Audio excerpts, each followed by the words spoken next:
What if your best friend just disappeared and never came back? But 10 years later, something happened that shook millions. Meet Rudra, a 5-year-old boy with no siblings, no toys, no friends, except one tiny cat he named Snowy. She wasn't just a pet, she was his whole world. They slept together, played together, even shared meals. But one rainy night, Snowy vanished. No note, no clue, just gone. And Rudra, he never stopped looking. Act 1. The bond. Rudra found Snowy as a kitten, abandoned, injured, hungry. He wrapped her in his old towel, fed her from his own milk bottle, and carried her like a baby. When other kids mocked him for having no friends, he whispered, "I already have one, and she has whiskers."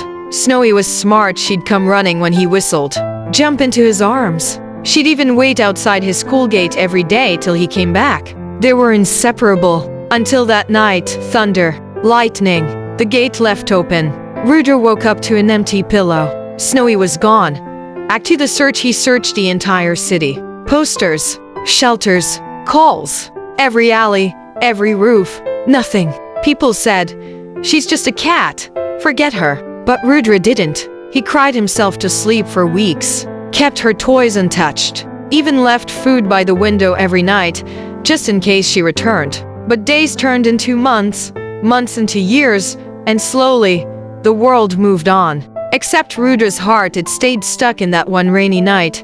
Act 3. The miracle. 10 years later, Rudra is now 15, quieter, taller, a little colder. One evening, his school holds a volunteer drive at an animal rescue center. He walks in bored, until he hears a faint sound. A meow. Soft, familiar. He turns. There's a cat, old, one ear torn, tail bent. But those eyes?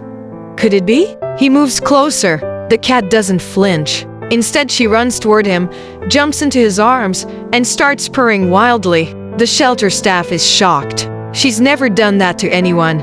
Rudra's hands shake. He whispers, "Snowy." She licks his nose, the same way she did 10 years ago. It was her. She had survived alone on rooftops, streets, storms. But deep inside, she was waiting for one scent, one hug, one boy. Rudra brought her home. Same towel, same food bowl, same window. She curled on his lap like she never left. And that night, he didn't cry himself to sleep. He smiled. Because some bonds, they never break. Not even time, not even storms, not even a decade apart. If this story touched your soul, subscribe for more stories that make you believe in love again. And for the next miracle, hit that bell icon. Because sometimes even a lost cat finds her way home.